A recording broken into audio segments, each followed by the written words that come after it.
Hello everybody, welcome to PJ Chapter Book Time. I think tonight we're going to finish our story of Henry Huggins. It was written by Beverly Cleary, and find out, I guess, one more adventure with our pals Henry and Ribsy.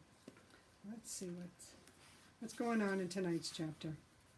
Yesterday we read about the pink dog, and Ribsy and the dog show, and he did end up winning what do they call it, a silver cup. So congratulations, Ribsy. This one is called Finders Keepers. After lunch on the Saturday after the dog show, Henry was in his room feeding his catfish. He dropped a tiny pinch of food into the water and watched it drift down to the bottom of the aquarium, where the catfish busily dug through the sand to find it. "Henry!" Robert was calling from the front yard. Henry put the lid back on his aquarium and went out onto the front porch. "Hi, what do you want?" "Come on out, let's practice tumbling like the fellows in the gym at the Y." "Okay." Henry ran down the front steps. Ribsy looked up from the bone he was gnawing and growled. It was not a cross growl. It was a growl that meant, "Don't bother me, can't you see I'm busy?" The boys practiced standing on their hands and turning somersaults on the lawn until Robert said, "Come on, let's try the trick where one fellow gets on his back with his feet in the air, and the other fellow gets on top of his feet, and the first fellow turns him around and around." Oh my. He flopped on the grass with his feet in the air. "Come on, try it," he said. I don't know about you, but what do you think? Would you do that? I think I know someone who might try it. Henry sat on Robert's feet and lay back with his arms and legs outstretched. Robert tried to twirl him around, and Henry teetered. "Hey, you're kicking me!" Henry toppled over upon Robert. "Ugh," said Robert. "You're too heavy. Let's try something else." "I know what. Let's go over to Beezus's house and practice chinning ourselves on her chestnut tree." They found the girls in front of Beezus's house. They were busy tying a long jumping rope from the horse chestnut tree across the sidewalk to the lilac bush. Ramona, who was wearing pink coveralls and curlers in her hair, was scratching on the bark of the chestnut tree with her fingernails. "Hi," said Henry. "Hello," answered Beezus, stopping work on the rope. "Meow, meow," said Ramona. "What does she mean, meow?" asked Henry. "Oh, don't pay any attention to her," answered Beezus. "That's the way she says meow. She's pretending she's a cat." "Meow," said Ramona and patted the curlers in her hair. "I'm a cat with curly hair." Henry and Robert exchanged a disgusted look. Girls certainly started to be dumb when they were awfully young. He watched the girls in silence. Then they all sat down on the grass and waited. "I wish you'd go away," said Mary Jane at last. "We're busy." "Oh, don't mind us," said Henry. "We have all day." Beezus tightened the knot on the jumping rope. "Henry Huggins, I think you're mean. Why don't you play in your own yard?" "We want to watch what you're doing," answered Henry, chewing on a blade of grass. "Oh, I know. I bet you think you're going to be tightrope walkers," scoffed Robert. "Why don't you tie the rope up high? It's only about 2 feet off the ground." "Ah, dumbbell," said Beezus. "Every time we walk across it without falling off, we'll move it up a foot. I'll bet even people in circuses don't start practicing at the top of the circus tent, and they have nets under them too." "Ah, you can't even walk it when it's 2 feet off the ground," scoffed Henry. "I'll bet you couldn't walk it if it were 1 inch off the ground." "You be quiet, Henry Huggins," ordered Mary Jane. "Why don't you and Robert mind your own business? Go on, Beezus. Let's not pay any attention to them. They just think they're so smart." Beezus opened her mother's umbrella and held it in her right hand. As she stepped up on the rope, Mary Jane took hold of her left hand to steady her. The lilac bush bent under her weight, and the rope sagged, and Beezus was standing on the sidewalk with a rope under her feet. Robert and Henry hooted with laughter. "You sure look silly standing there on that rope with that umbrella in your hand." "Oh, you keep quiet," snapped Beezus. Let's see you do it if you think you're so smart. Henry laughed even harder. She can't even walk it when it's a trillionth of an inch off the sidewalk. Robert rolled over on the grass. Not even if it's a billionth of a trillionth of an inch off the sidewalk. Beezus waved the umbrella at them. You get off my property! You can't make us, yelled Henry. If you don't go home, I'll never speak to you as long as I live. Beezus was really angry. Well, me either, Mary Jane glared at the boys. See if we care. Just then, Scooter rode down the street on his bicycle. Look, he yelled, no hands! The others stopped squabbling to watch. As Scooter approached, he bent slowly backwards while he continued to pedal. When his head had almost touched the fender over the back wheel, the bicycle began to wobble. Uh-oh, that doesn't sound good. The handlebars turned and the bicycle headed for the curb. Scooter tried to sit up, but it was too late. He had lost his balance. The bicycle bounced up on the curb and tumbled Scooter sprawling on the grass. The bicycle, stopped by the chestnut tree, toppled over on top of him. Oh boy. Robert and Henry hooted as Scooter sheepishly untangled himself from his bicycle. He rubbed his shin, but he didn't say anything. The children knew the fall must have hurt, but Scooter wasn't going to admit it. Well, anyway, I did it once, he said, carefully feeling his right elbow to make sure it wasn't broken. I bet you didn't, Henry. Henry was pleased. Usually he was the one to have accidents while Scooter watched. I did too. I bet you didn't. Keep quiet, all of you, shouted Beezus, and get off my property this minute. Beezus, you keep out of this, ordered Henry. You're just a dumb girl, sneered Scooter. Yeah, dumb girl, echoed Robert. And anyway, it isn't your property. My dad pays rent on it, so it's just the same as my property. Beezus raised the umbrella to hit Scooter. Hit him, yelled Mary Jane far from her usual ladylike self. Don't you dare hit me. Hey, you kids! It was a strange voice. The children stopped quarreling to see who it was. A strange boy was sitting astride a bicycle by the curb. He was a big boy, big enough to be in the 7th or 8th grade. He didn't belong to Klickitat Street, and none of them had ever seen him before. I've been yelling at you for 5 minutes, he said, and he grinned. Is one of you Henry Huggins? Henry was so surprised he didn't answer. Who was this boy, and how did he know his name? Robert nudged Henry, who remembered he hadn't answered. Oh, yes, he said, that's me. The boy reached into the pocket of his jeans and pulled out the newspaper clipping that showed Henry and Ribsy at the dog show. Henry couldn't understand why this strange boy was carrying that picture with him. And just then Ribsy began to bark furiously, and Henry saw him running down the street toward them. Dizzy, the boy shouted and sprang from his bicycle. Here, Dizzy! Ribsy jumped up on the boy and licked his hands. The boy laughed and patted him, and when Ribsy would stand still long enough, he scratched him behind his left ear. That's funny, thought Henry. How does he know Ribsy likes to be scratched behind his left ear? Why did he call him Dizzy? His name isn't Dizzy, he said to the boy. It's Ribsy, and he's my dog. Ribsy looked at the boy and wagged his tail again. And then a terrible thought came to Henry. Ribsy must have belonged to the boy before he found him in the drugstore, over a year ago.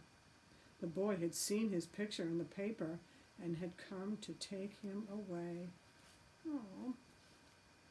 If only Ribsy hadn't won that prize in the dog show and had his picture in the paper, then the boy would never have found him. Henry didn't know what to do. He couldn't give up Ribsy after a whole year. He just couldn't. He moved closer to Ribsy and put his hand on his collar. He's my dog, he said. He's my dog, and you can't take him away.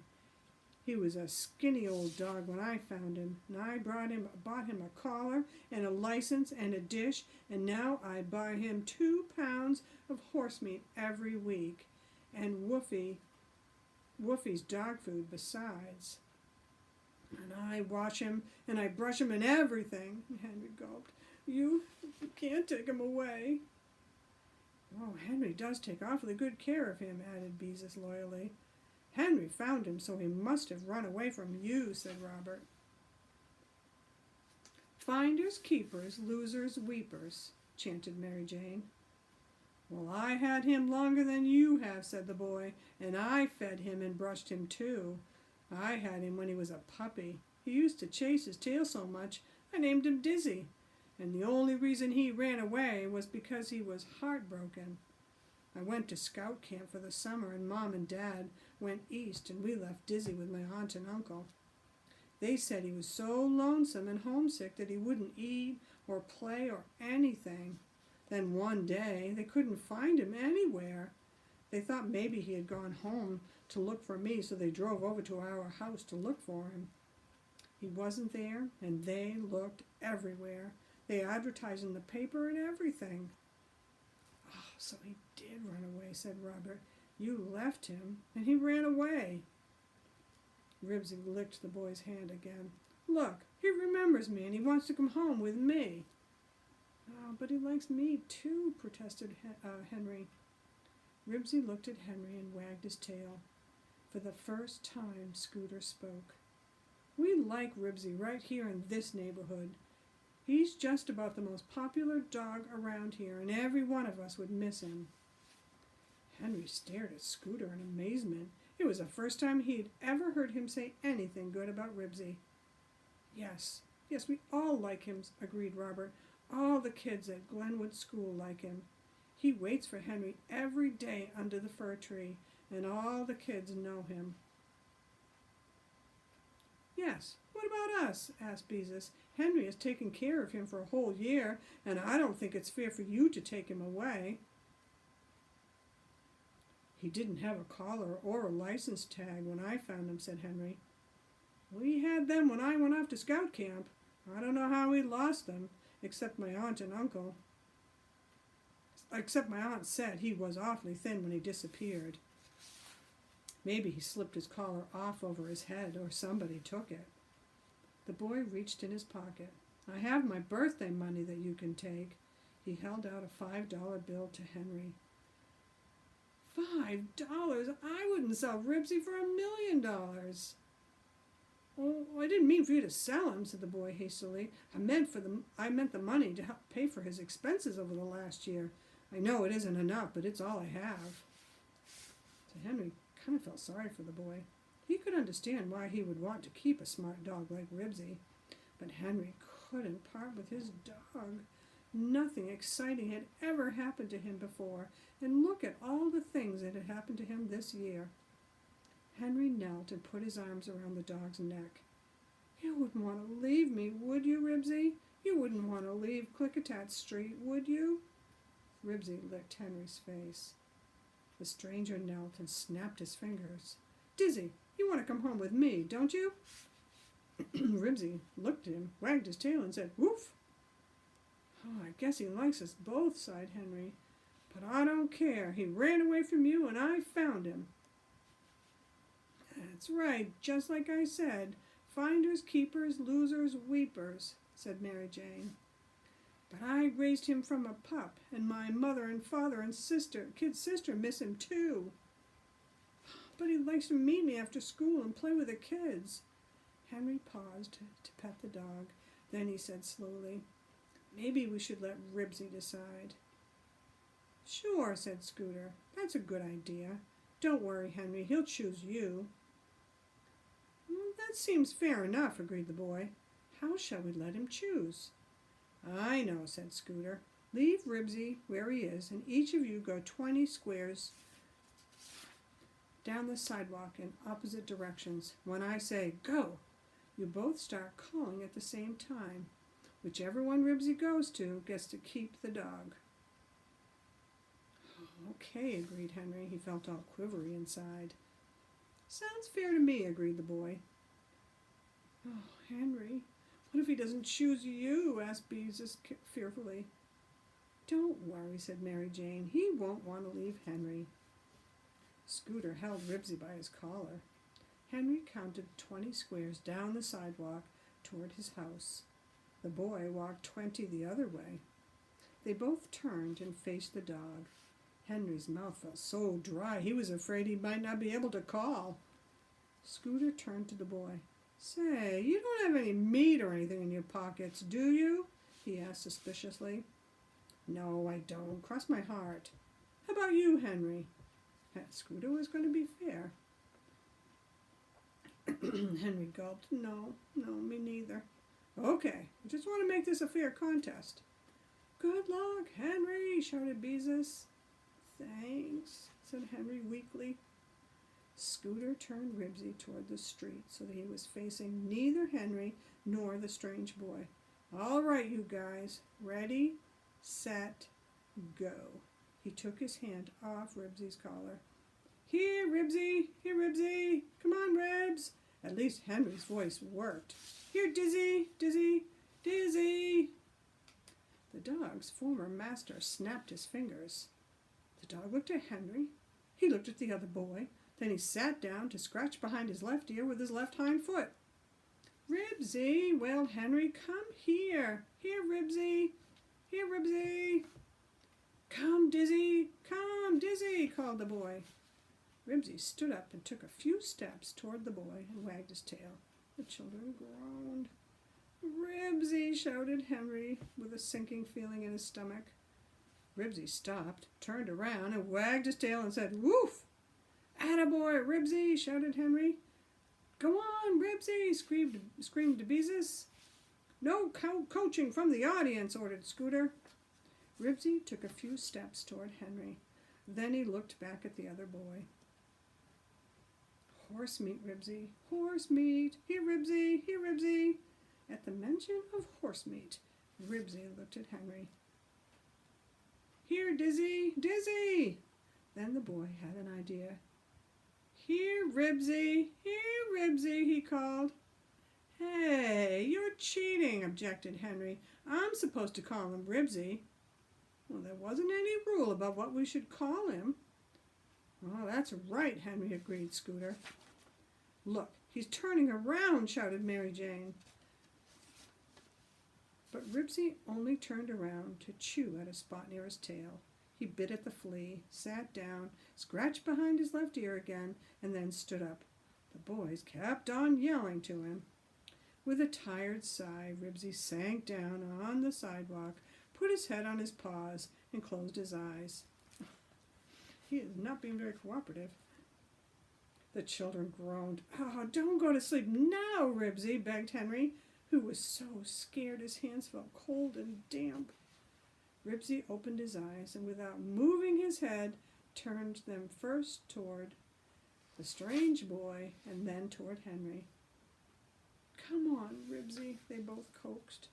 Slowly, Ribsy stood up and, after a backward glance at the stranger, trotted 8 squares down the sidewalk toward Henry. He paused, scratched again, and trotted the remaining squares to Henry. Then he sank down with his head on Henry's foot and closed his eyes again. Ah, Ribsy had chosen Henry. Oh, it's touch and go there for a while. The children cheered, but Henry couldn't say a word. He just knelt and hugged his dog. I knew he'd choose you, Henry, crowed Mary Jane. I knew it all the time. Oh, my, but I was scared there for a minute, said Beezus. The other boy looked so disappointed that Henry couldn't help feeling sorry for him. I'm glad Ribsy wants to stay with me, said Henry, but I'm sorry you have to lose him. He's an awfully good dog. I hate to lose him too, but I guess I can't complain. It was a fair contest. The boy threw his leg over his bicycle. Say, do you suppose I could come over and see him sometimes? Sure, anytime you want. Thanks, I'll be around soon. The boy rode off down the street. All the children crowded around Ribsy to pet him. Oh, I sure am lucky, said Henry. but he had me scared for a while. Jeepers, I don't know what this neighborhood would have done without Ribsy, said Beezus. Come on, now that Ribsy is Henry's for keeps, let's think of something that we can all play. That's a good idea. And that is, as they say, the end. That was a great story. Thanks, Beverly Cleary, for writing such a good book. Henry Huggins seems like a nice boy, and he's got a great dog for a pet. Well, I hope you enjoyed hearing the end of our story tonight. There are other stories about Henry Huggins and Beezus and Ramona and a whole series of books by Beverly Cleary. So if you like this one, you might want to see if you can pick up another one, find out some more adventures. I think they're all good. All right, so good night, everybody. Have a good rest. See you soon.